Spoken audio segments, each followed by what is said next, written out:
Right, so in my video on dinosaur builds, I casually referenced the fact that cheetahs are low tier, which ended with me getting a ton of comments from angry cheetah mains asking me to explain myself. And fair enough, I probably should. But instead of just making a video on cheetahs, I figured I'd kill two birds with one stone by also finally releasing the tier list for the cat dynasty. First, let's talk about the place cats as a whole are at in the meta. So I don't think it comes as a surprise to anyone that cats are exceptionally effective builds that have held a high tier spot in the meta for more than a while. And though this isn't true of every cat build, of which there are more than 40, cats carved out their spot in the meta by being the best choice by far for anyone looking to play an assassin or rogue class.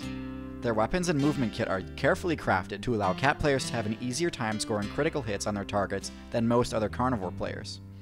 Like I said, there are more than 40 different builds possible, so I can't really fit them all into a single video, so instead I'm going to go over the most popular ones, and hopefully the way I analyze them will help you make your own call if you're interested in one of the less popular builds. So anyways, I'm going to start from the bottom of the tier list and go up from there.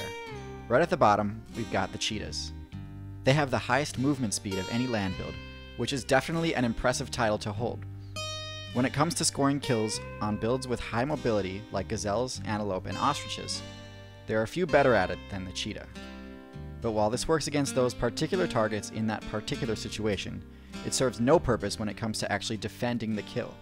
And as a result, a high percentage of the kills a cheetah gets end up getting stolen by lions and hyenas. Cheetahs need higher power and defense stats to actually be able to reap the benefits of their high mobility. The cheetah's inability to defend itself makes the early game extremely difficult for new cheetah players too. High-level players can't prevent stronger builds from griefing the new cheetah players, and as a result, very few cheetahs even reach the late game where they can abuse their high mobility stat. Long story short, F tier because they get bodied way too hard by competing builds. In D tier we've got the Lynx. I don't have too much to say about them. They've got low-medium stats across the board with the exception of stealth. And they do possess one relatively useful ability, the ability to move silently through snow. They're best at taking out small prey using stealth, but in my opinion there are better choices for this type of playstyle, such as the owl or the viper. While they don't get griefed nearly as badly as cheetahs, they do have to watch out for cougars, wolves, and coyotes. One level higher and we reach the cougar. While its stealth is actually a bit lower than the lynx's, all other stats are a good bit higher, especially strength. However, it's not quite strong enough to overpower midweights like deer and elk without putting itself at risk for taking damage too. While it can climb pretty well, it's most comfortable duking it out on the ground. I've never discussed troll builds on this channel, but honestly the trolling potential with cougars is too good not to mention. Cougars lack access to the roar move, but that doesn't stop them from trying, and as a result, they have one of the craziest battle cries in the game. Instead of actually being useful as an intimidating sonic AoE, it instead sounds almost exactly like a woman being brutally murdered, which is one of the few ways to seriously mess with human players that invade their territory.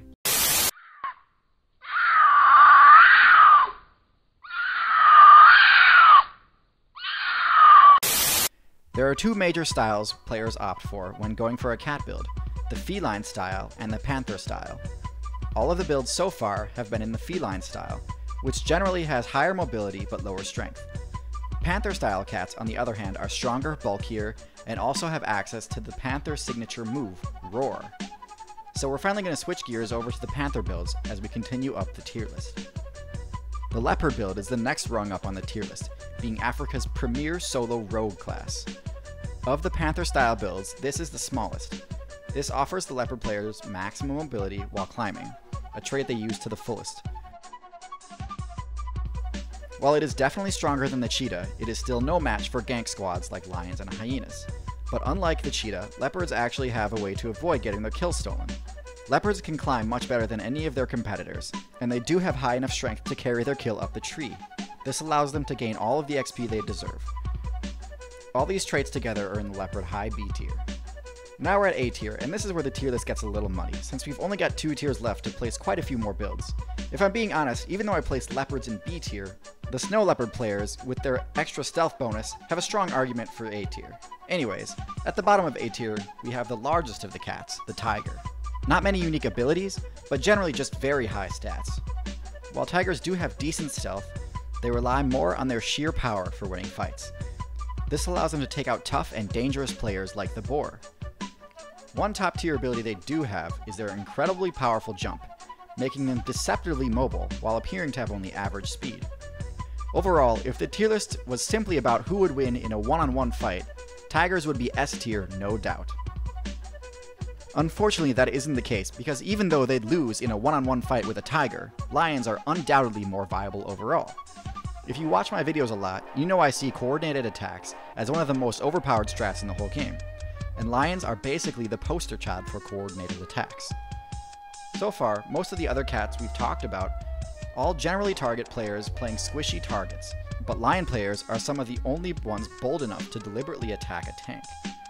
Their highly organized parties they form allow them to control entire sections of the map, and their defined roles prevent leeching and also protect newer players from gankers. All in all, great build, easily A+ tier. And finally, we've reached the top tier, the build that embodies everything excellent about the cat dynasty, the Jaguar. Jaguars are the absolute best build in the entire game when it comes to one-shotting players with a critical hit. They have the most damaging bite of any of the cats, enough to pierce armor, and their incredible accuracy lets them nail their target right in the weak point, the back of the head. They may not have the raw stats that the lion and tiger do, but they more than make up for it with their special abilities. The most important is their incredible eyes, which negate all stealth bonuses. Most cats have great vision and can even see in darkness, but the Jaguar can even see a target obscured by camouflage or hiding in murky water. The second, less obvious perk is that Jaguars are the most versatile cat build available. They're great sprinters and pristine climbers, but they're also just as much at home hunting in the water as they are in a tree. No other build can boast dominance in the arboreal, terrestrial, and aquatic map zones. They really do dominate. Lions act like they own the place, but they do face plenty of competition. But Jaguars, they do own the place. They could carry their food up a tree if they wanted to, but there's no need. So yeah, a build that can one-shot anything on its server and dominates 3 of the 4 main play zones. That's your S tier. So there you have it, the tier list of the cats. Thanks for watching. Oh, did I forget something? Yeah, you buggers are getting your own video.